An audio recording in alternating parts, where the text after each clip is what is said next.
ನನ್ನ ಪ್ರೀತಿಯ ಜನರೇ, ಕರ್ತನಿಗೆ ಸ್ತೋತ್ರ. ನಾನು ಅರುಣ್ ಪಿಯಸ್ ಮದಕಿ. ನಿಮ್ಮೆಲ್ಲರಿಗೂ ಹೃತ್ಪೂರ್ವಕ ಶುಭಾಶಯಗಳು.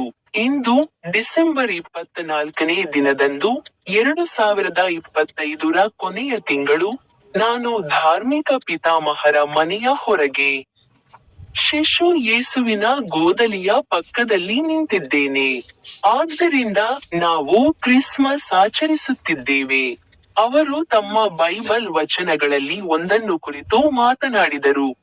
ಸೇಂಟ್ ಲೂಕನ ಪವಿತ್ರ ಸುವಾರ್ತೆ, ಅಧ್ಯಾಯ 1, ವಚನ 35. ದೇವದೂತನು ಉತ್ತರಿಸುತ್ತಾ, ಪವಿತ್ರಾತ್ಮವು ನಿಮ್ಮ ಮೇಲೆ ಬರುತ್ತದೆ ಮತ್ತು ಪರಮಾತ್ಮನ ಶಕ್ತಿಯು ನಿಮ್ಮ ಮೇಲೆ ನೆರಳಿಡುತ್ತದೆ. ಆದ್ದರಿಂದ ಹುಟ್ಟಲಿರುವ ಪವಿತ್ರನನ್ನು ದೇವರ ಮಗ ಎಂದು ಕರೆಯಲಾಗುತ್ತದೆ. ನಿಮ್ಮೆಲ್ಲರಿಗೂ ಕ್ರಿಸ್ಮಸ್ ಶುಭಾಶಯಗಳು. ನಿಮ್ಮೆಲ್ಲರಿಗೂ ಹೃತ್ಪೂರ್ವಕ ಶುಭಾಶಯಗಳು. ಮತ್ತು ನನ್ನ ಯೂಟ್ಯೂಬ್ ಚಾನೆಲ್ನಲ್ಲಿರುವ ಬಟನ್ ಅನ್ನು ಕ್ಲಿಕ್ ಮಾಡಲು ಮರೆಯಬೇಡಿ.